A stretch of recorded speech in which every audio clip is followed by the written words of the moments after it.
بسم اللہ الرحمن الرحیم۔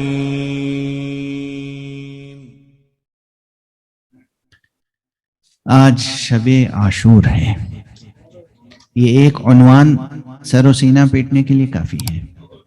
آج شب عاشور ہے،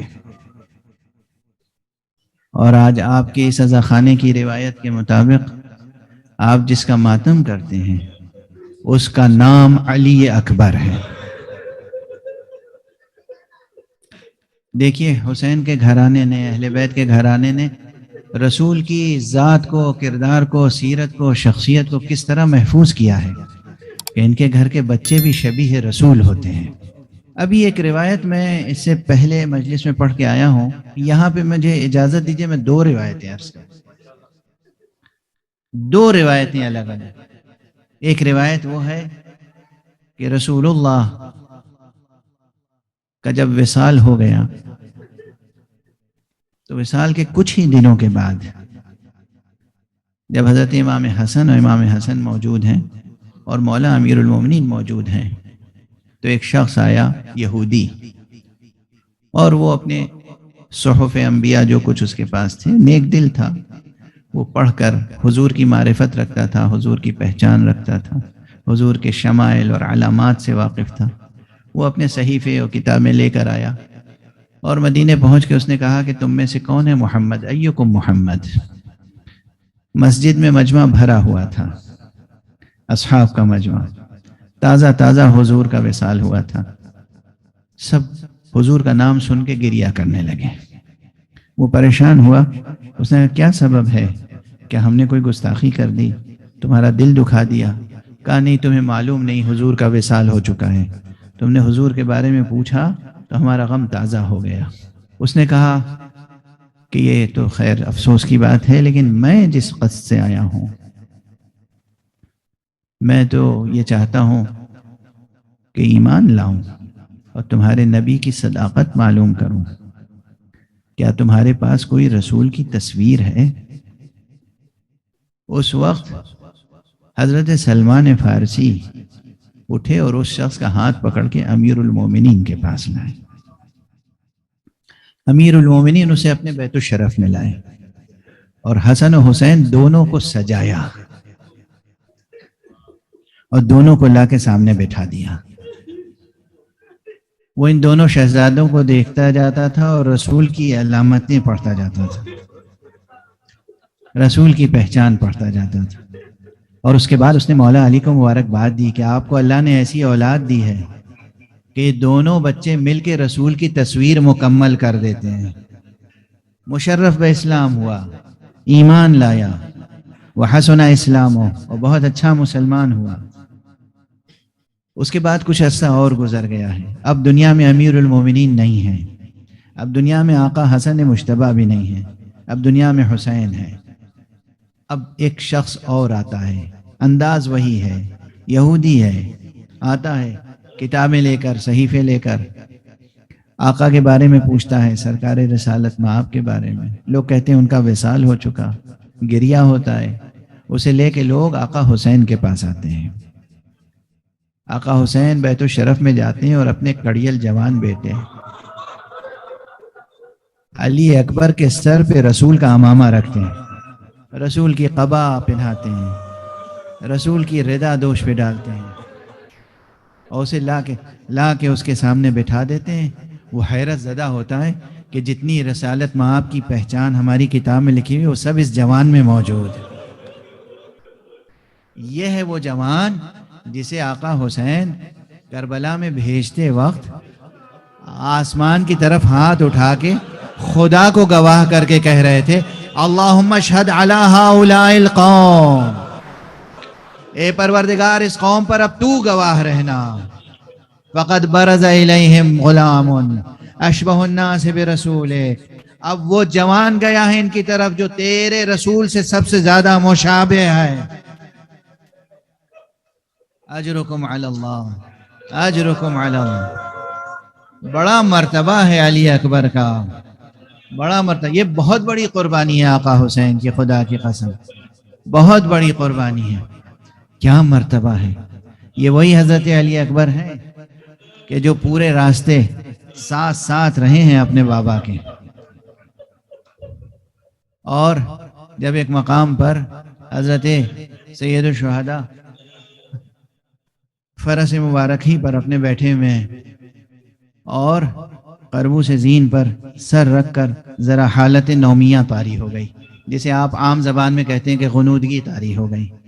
وہ معصومین کی حالت نومیہ کچھ اور ہی ہوتی ہے، ہماری غنودگی کچھ اور ہے، لیکن عام زبان یہی ہے کہ ہم اسے حالت نومیہ کو غنودگی کہہ دیتے ہیں۔ قربوس زین، وہ جو زین کا حصہ بلند ہوتا ہے آگے کی طرف، اس پر سر رکھ کر حالت نومیہ میں تھے، اور پھر سر اٹھایا اور کہا انا للہ و انا الیہ راجعون۔ برابر میں حضرت علی اکبر تھے۔ بابا اس وقت یہ کلمہ استرجاع جاری کرنے کا کیا محل ہے؟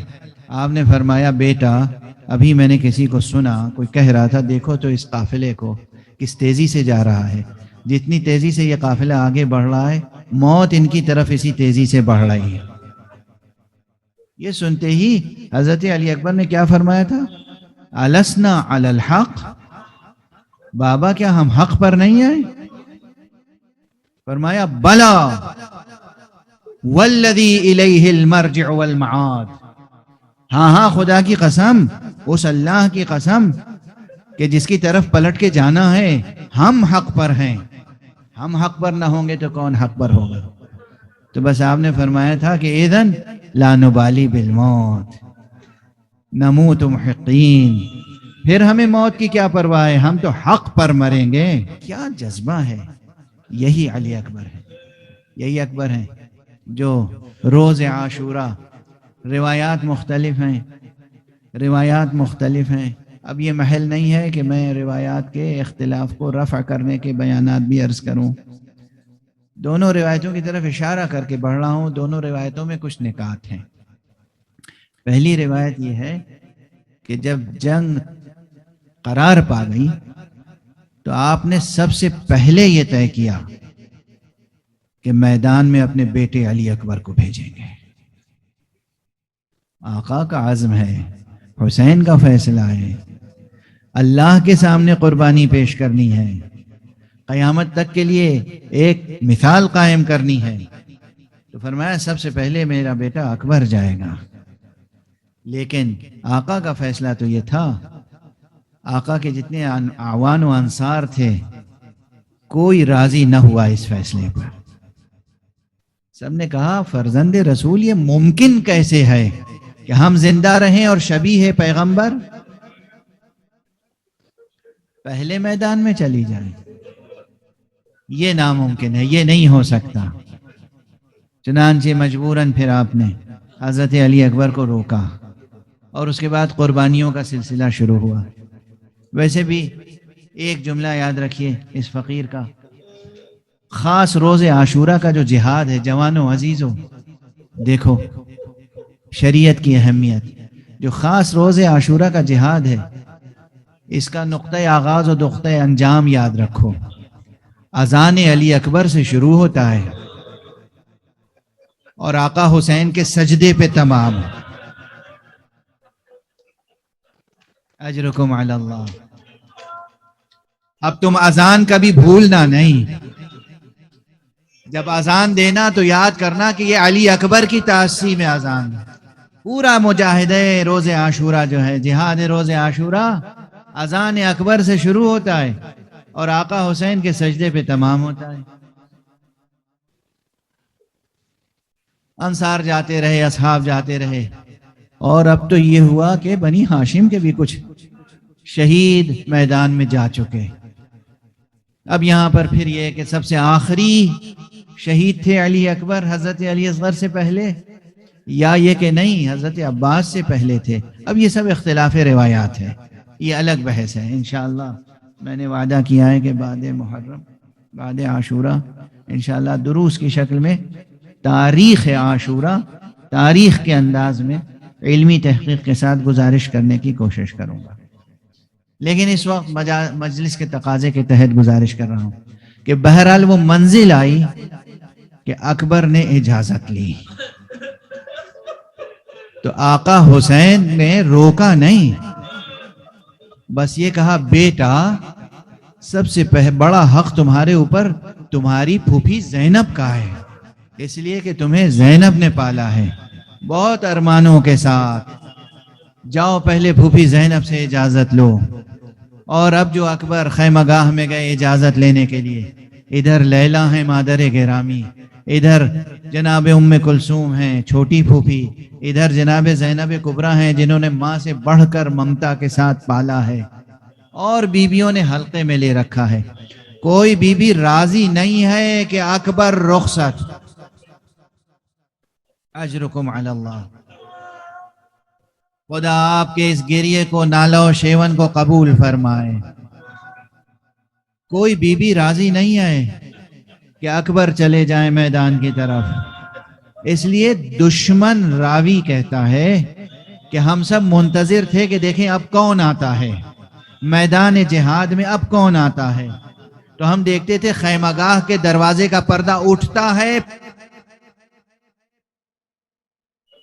اور آقا حسین کی کیفیت یہ ہے کہ جنگاہ میں چونکہ نشیب و فراز ہے، اس لیے آپ بار بار رکاب پہ زور ڈال کے اٹھتے ہیں اور میدان کا جائزہ لیتے ہیں، گویا جب بیٹے کا چہرہ نظر آ جاتا ہے تو آرام سے بیٹھ جاتے ہیں، جب نظر نہیں آتا تو پھر دیکھنے کی کوشش کرتے ہیں۔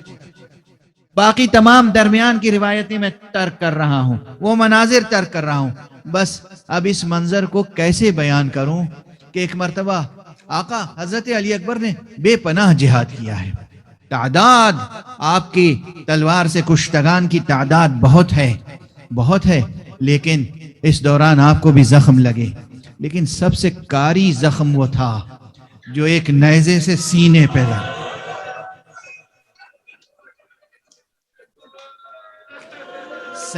سینے مبارک پہ جو زخم لگا، آپ سے فرس پہ ٹھہرا نہ گیا، فرس سے زمین پر آتے آتے آواز دی، یا ابتا علیک منی السلام، بابا آپ پر میرا آخری سلام۔ آقا حسین نے کہا، یا بنائی علی الدنیا بعدک العفا، تیرے بعد اس دنیا پہ خاک۔ آقا حسین آگے بڑھے، خدا کی قسم میں یہ جملہ بس اس آخری جملے پہ تقریر تمام کر رہا ہوں، اگر میں نے اپنی آنکھوں سے یہ عبارت پڑھی نہ ہوتی، عموماً لوگ نہیں پڑھ پاتے، میرے لیے بھی سخت ہے، مگر ظالم کے ظلم کو بیان کرنا ہے، آقا کی مظلومیت کو۔ جب آقا پہنچے تو آپ نے کیا دیکھا؟ مرثیہ گو جو لکھتے ہیں، نوحہ گو جو لکھتے ہیں، علامہ شیخ مفید نے لکھا، شقی دشمن وہ شقی دشمن تھا جس نے صرف نیزہ سینے پہ نہیں مارا تھا، حسین کے اس بیٹے کو، تصویر پیغمبر کو پارا پارا کر دیا تھا۔ حسین نے تصویر پیغمبر کو پارا پارا دیکھ، ٹکڑے ٹکڑے دیکھا۔ واہ محمدہ، واہ علیہ، واہ حسینہ۔